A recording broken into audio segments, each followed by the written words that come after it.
Salut, c'est Jupi. Je suis ravie aujourd'hui de vous retrouver dans une vidéo que je n'ai pas encore faite sur ma chaîne. C'est de la broderie à la machine à coudre. Alors, sachez que j'ai tenté l'expérience aujourd'hui.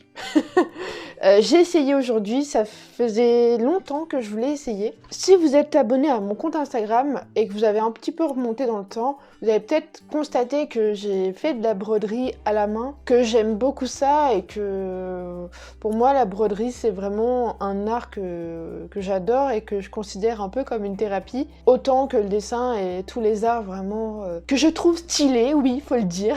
Et j'avais très envie d'essayer de le faire à la machine à coudre, d'une parce que personnellement ça m'intriguait énormément, et de deux parce que vous aussi vous me l'avez demandé. Du coup j'ai testé pour vous, j'ai fait des tests avant et je peux vous garantir que les premiers tests ça a été ça. C'est moche, oui. On voit que j'ai tenté d'écrire mon prénom et juste avant, en fait, j'ai tenté de faire des points. J'ai vraiment exploré les réglages et c'est comme ça que ça m'a permis de comprendre comment fonctionnait ce point de broderie et les erreurs à ne pas faire. Donc, je vais vous expliquer dans un premier temps comment ça fonctionne avec ma machine. Malheureusement, je pourrais pas faire sur toutes les machines. Donc ma machine à coudre, c'est une expression 2.0 de la marque Pfaff. Et il faut savoir que cette machine, elle est à moitié automatique et elle propose de base des points de broderie. Du coup, moi de base, j'avais le pied qui va avec et je vous montre tout de suite à quoi ça ressemble. Voilà, ça c'est le pied.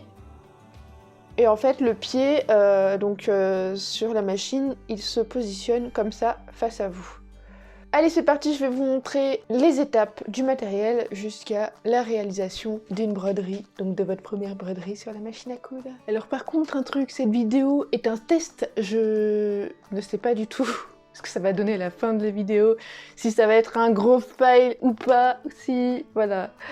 Je préfère prévenir, on ne sait jamais. Je vous montre donc le matériel que j'utilise dans cette vidéo, dont le tissu. Donc ça c'est une chute de jean qui me restait. Donc je vais coudre avec ce tissu-là, que je vais réutiliser dans un des prochains tutos, vous le verrez bientôt. Et si besoin, vous coupez une pièce. Une pièce qui pourra s'installer dans un tambour. Pour le tambour, vous essayez simplement de voir s'il n'est pas trop grand par rapport à votre machine à coudre. En fait, quand vous allez faire le tour, voilà. Donc ça va pas me gêner, la taille elle est bien, j'aurais pu prendre même encore plus grand, bon j'en ai deux, j'ai pas plus grand que celui-là, mais voilà, vous avez compris l'idée, il faut bien vérifier le diamètre. Et alors, pour vous donner une idée moi du diamètre de mon tambour, il fait 21 cm. J'en ai un autre un petit peu plus petit que j'ai utilisé pour faire un test. Que j'ai posté d'ailleurs sur Instagram. J'ai posté la vidéo du test sur Insta. Voilà pour ça. Ensuite, il va vous falloir un crayon. Et oui, parce qu'on ne brode pas à l'aveugle, on fait bien sûr un joli dessin avant, bien sûr, de faire la broderie, quoi. Comme à la main, c'est pareil. Ensuite, bon, une petite paire de ciseaux broderie, c'est pas une obligation si vous avez une grande paire, mais c'est toujours bien d'avoir une petite paire pour couper les petits fils qui dépassent. Vous allez avoir bien sûr besoin de ça, c'est le pied. Si vous n'en avez pas, je suis sûre que vous pouvez en trouver sur Amazon ou sur des sites internet. Regardez peut-être même directement si vous n'êtes pas à l'aise avec ça, si vous avez peur de vous tromper, avec les magasins de tissus ou des merceries, eux ils sauront vous renseigner. Et vous allez aussi avoir besoin de ça du coup.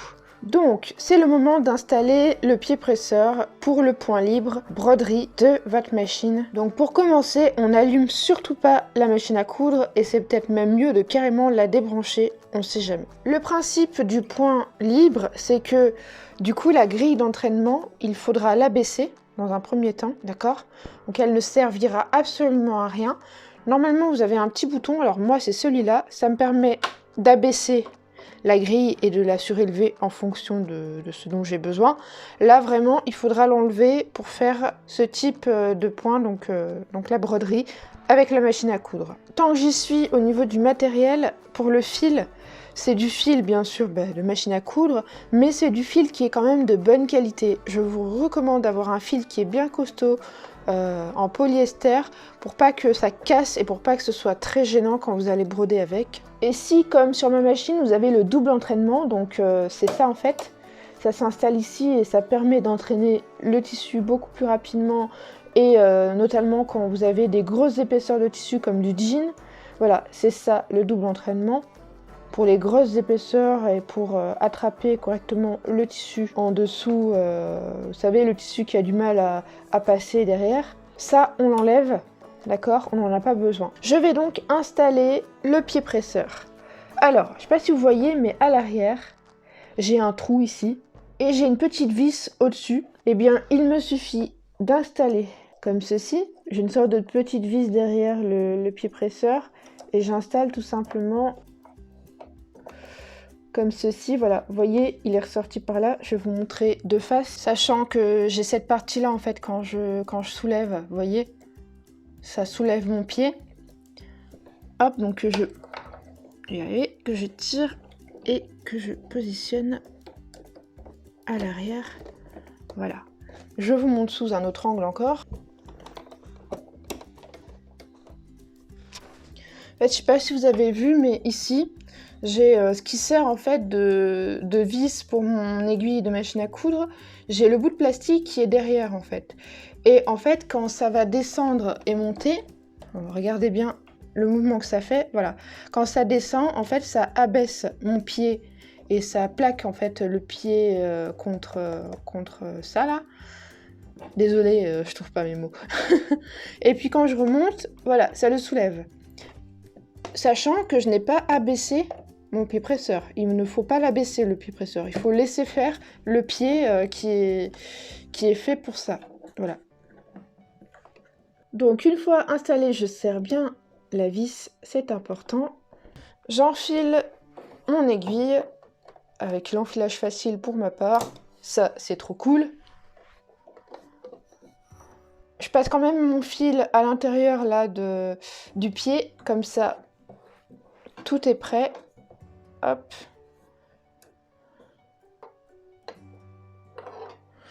Je mets mon fil en arrière et on va pouvoir commencer. Donc je prends mon tissu et en premier ça va être l'installation du tambour sur le tissu. Contrairement à la broderie à la main, comme j'ai pu le faire et le montrer dans la vidéo de broderie, point de base, broderie débutante dans cette vidéo-là que je mets en haut dans le petit i.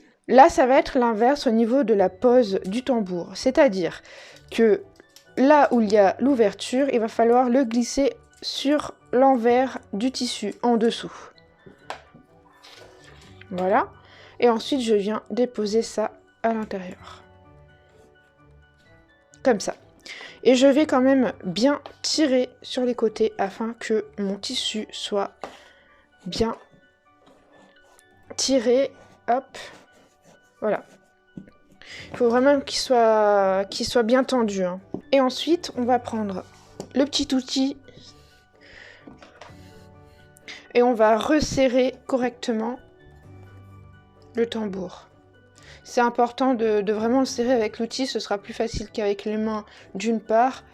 Et vous allez voir que ça va vraiment être essentiel que votre tissu soit vraiment très bien tendu. Voilà, mon tissu est extrêmement bien tendu, du coup je vais pouvoir attaquer mon dessin. Moi je préfère faire comme ça, pourquoi? Parce que c'est beaucoup plus facile de dessiner sur un tissu tendu. Sachant que c'est du jean, c'est du jersey, donc du coup le tissu est un petit peu élastique. Et je vais venir dessiner. Alors là c'est vraiment libre, c'est au choix. Moi je savais pas trop quoi faire, du coup j'ai décidé d'écrire une petite phrase qui représente qui je suis et ce que je fais. Ce que j'utilise c'est un crayon spécial pour tissu avec une mine grasse qui a deux embouts ici et là, ça je l'ai de la marque Bohin. Je l'ai trouvé dans un magasin de tissu, sûrement une mercerie. Donc je n'hésite pas à utiliser les doigts aussi pour maintenir le tissu parce que même s'il est tendu, il bouge quand même quand je dessine dessus.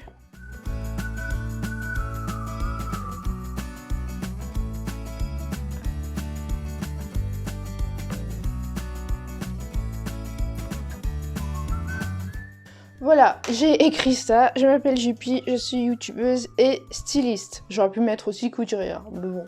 J'adore l'écriture à main levée, je trouve ça trop stylé et j'avais vraiment envie de faire ça, de tester ça en tout cas dans la broderie. Pour que ce soit plus facile, sachez que vous pouvez écrire plus gros. comme ça par exemple.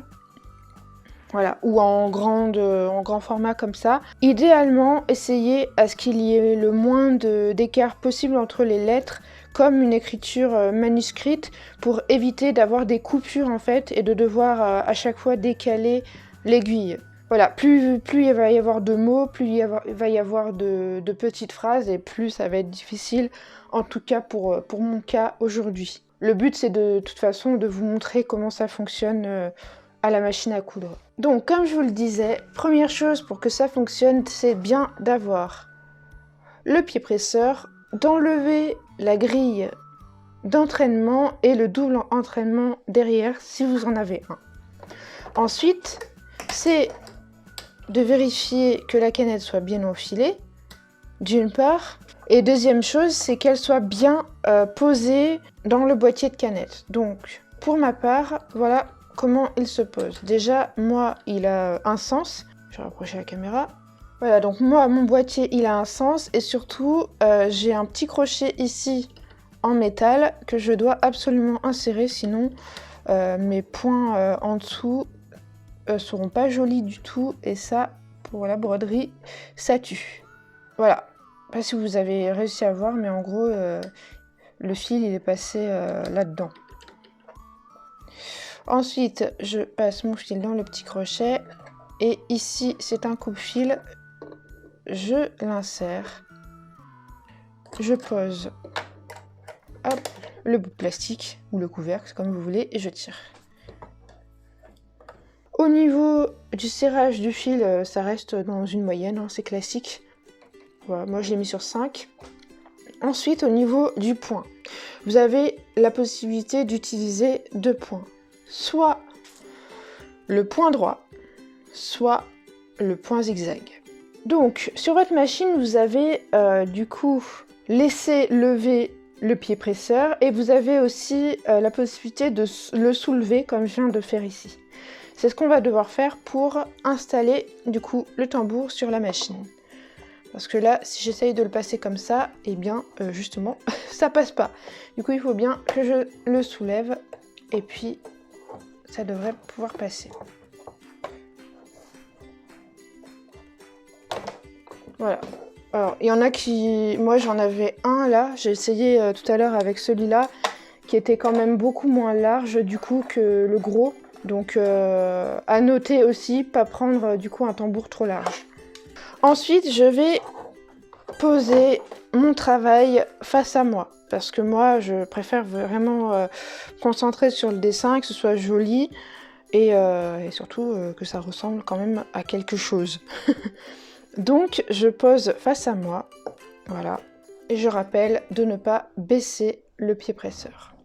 J'essaye, alors moi j'ai un petit bouton sur ma machine où je peux laisser planter mon aiguille. Voilà, moi je peux faire ça. Si vous pouvez le faire aussi, c'est parfait. Et donc ce que je vais faire, c'est quand même un point d'arrêt pour bloquer le fil. Avec mes 2 mains, je tiens le tambour de chaque côté et je commence à coudre. Et alors là, je peux vous garantir qu'il faut vraiment prendre son temps. Rien ne presse. J'ai essayé tout à l'heure, hein, encore une fois. Voilà, ça m'a fait mon point d'arrêt. Ok, donc ça m'a fait mon point. Mon point sur le jeu. Hein. Donc ce que je vais faire, c'est que je vais me diriger directement sur le J. Rapprocher la caméra. Voilà. Donc je positionne mon point directement sur le J et je commence à coudre. Je prends vraiment mon temps pour que ce soit quand même droit, que ce soit régulier.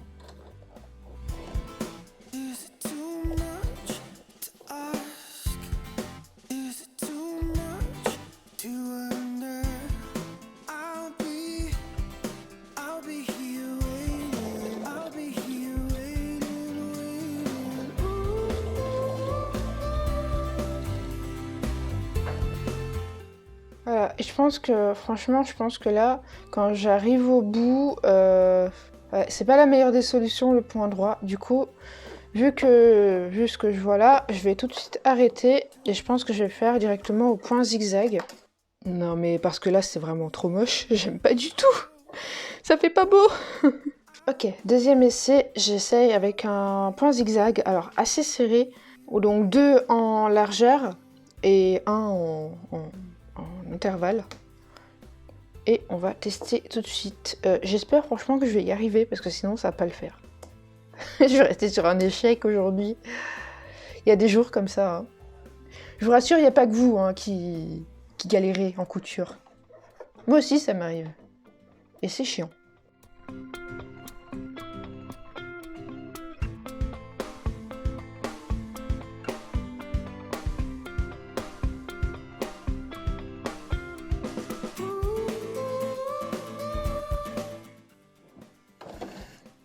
Ouh, ok.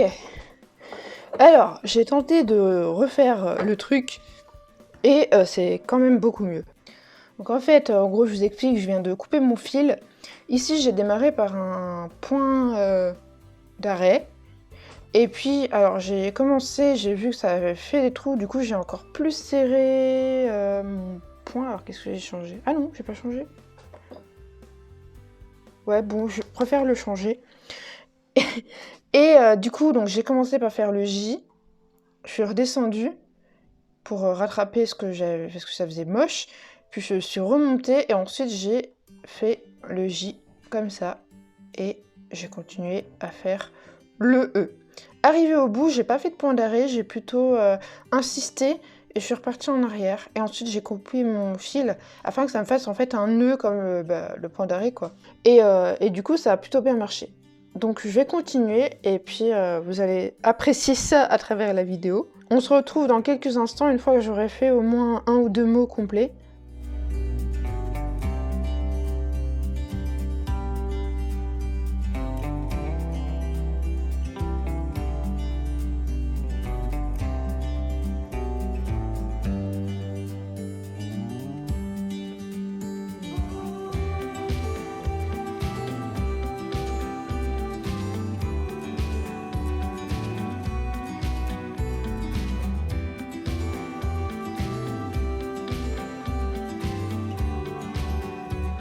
Alors, il n'y a pas encore la phrase, mais je vais vous montrer. En vrai, je sais pas quoi dire. Je suis contente et en même temps... Ah, je sais pas. En fait, je vais vous expliquer complètement mon ressenti. Il y a à la fois où c'est un peu stressant parce que bah, j'ai jamais fait ça. Et il y a le côté où c'est satisfaisant. Ouais, vraiment, je sais pas comment vous expliquer ça. Alors, en fait... Je vais vous montrer, au début on voit quand même une certaine progression. Alors déjà d'une c'est pas tout à fait, là j'ai carrément décalé.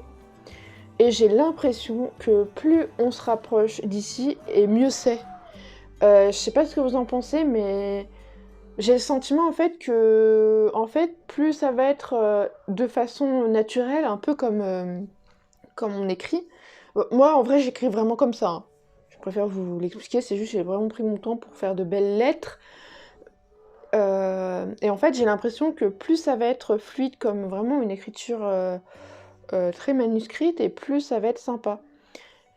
Et je trouve que plus on se rapproche d'ici, et plus c'est sympa. Et plus on se rapproche du tout début, et plus c'est moche. Du coup, je vais quand même essayer de rattraper et de continuer quand même sur ma lancée. Et puis, on va bien voir ce que ça donne. Mais pour le moment, je sais pas trop. Vous me direz ça hein, dans les commentaires.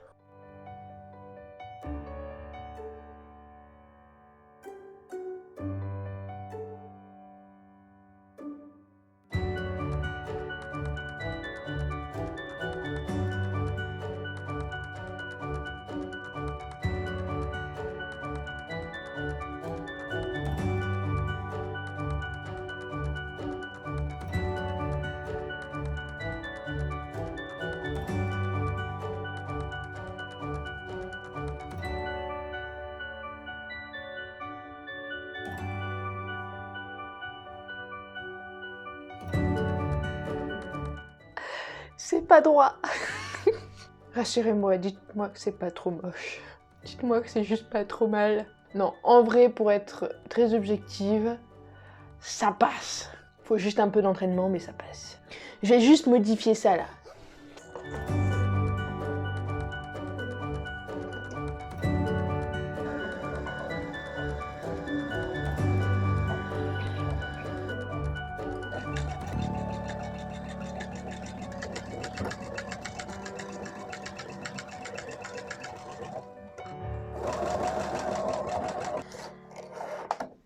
Alors du coup, outre le fail total, je sais pas si vous avez vu, mais quand je passe d'une lettre à une autre, je m'embête pas, je fais un point arrière, un point avant, et puis je coupe pas les fils, en fait je passe directement, et les fils en fait, bah, je les coupe après, comme ça je suis plus tranquille, et c'est beaucoup plus facile je trouve de faire comme ça. Cette vidéo est un fail total. Non, je rigole, franchement, je suis dure avec moi-même. Bah, j'ai mis nul en broderie pour l'humour, mais en gros, franchement, pour moi, c'est genre de broderie en point libre, c'est vraiment un métier, clairement. Il y a des gens qui sont très doués pour faire ça, qui font ça pendant des heures. Il y a vraiment des formations pour être brodeur professionnel. Mais en gros, voilà, ce que j'ai fait là, c'était vraiment pour essayer, parce que c'est vraiment la broderie, c'est vraiment quelque chose que j'aime beaucoup. Et avec la machine à coudre, bah, finalement, je trouve ça vachement cool à faire. Je vous recommande d'essayer et surtout, faites un truc simple au début. Quitte à faire comme une phrase, un peu comme moi, et sans forcément faire... Moi, en fait, la chose qui a été le plus difficile, c'est de maîtriser au début la machine à coudre, de savoir comment fonctionnait le point, et de vraiment passer sur les lignes. Je pense que le mieux, c'est de carrément faire comme si vous écriviez à la main, quitte à comment écrire sur une feuille à côté pour visualiser l'écriture, ou vraiment faire un dessin, mais simple comme bonjour, parce que le plus dur, en fait, c'est de passer sur les lignes. Pour moi, ça a été ça. Et au début, de maîtriser le point et de savoir à quelle dose je dois appuyer sur la pédale. Parce qu'il ne faut pas non plus appuyer trop fort au début, vite mais pas trop. Pareil, en bougeant, il suffit de faire un petit geste comme ça et puis ça fausse complètement la broderie et ça fait un truc très moche. Donc voilà, pour moi, mon retour d'expérience, à part la première qui peut jamais être très bien, comme les premières coutures qu'on fait, elles sont jamais très bien non plus. Ça a été le cas pour moi, on a tous commencé quelque part. Et pour une première, je suis indulgente avec moi-même et c'est pas trop mal. Voilà, j'espère que ce partage vous aura plu, que vous aurez au moins appris des choses et surtout que ça vous a donné envie de vous lancer dans la broderie. Je pense que je vais m'entraîner et je vous montrerai comment je fais, comment j'ai réussi à faire d'autres broderies. Dans tous les cas, les broderies à la main, il y en aura. Parce que ça, je maîtrise, j'adore ça. Et si vous en voulez, n'hésitez pas à me le dire en commentaire. Portez-vous bien et à très vite pour une prochaine vidéo. Salut!